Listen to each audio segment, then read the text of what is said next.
తన ఆఖరి శ్వాస వరకు ప్రజల కోసమే పనిచేస్తానని తెలిపారు. నెల్లూరు రూరల్ ఎమ్మెల్యే కోటంరెడ్డి శ్రీధర్ రెడ్డి అన్నారు.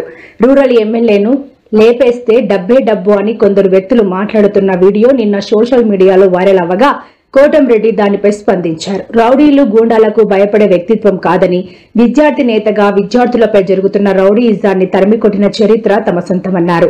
తప్పు చేయనప్పుడు ఎవరికి భయపడాల్సిన అవసరం లేదన్న ఎమ్మెల్యే కోటంరెడ్డి తన కోసం నిలబడిన కార్యకర్తలు, తనని నమ్ముకున్న ప్రజల కోసం ఎంత దూరమైనా వెళ్తానని, దేన్నైనా ఎదుర్కొంటానని తెలిపారు. ఇది కోటారెడ్డి గిరిజరెడ్డి కుట్ర ఆయన అనుచేతను కూడా చెప్పారు. వైఎస్ఆర్ కాంగ్రెస్ పార్టీ నాయకులారా, సాక్షి లోక media, YSR Congress party social media, ఆ సాంప్రదాయం మా కుటుంబాల్లో లేదు. రాజ్యాధికారం కోసం, రాజ్యం కోసం సొంత ఇంట్లో కుటుంబ సభ్యుల్ని చంపించే సాంప్రదాయం మీ డిఎన్ఏలో ఉండగానే మా కుటుంబంలో అది లేదు.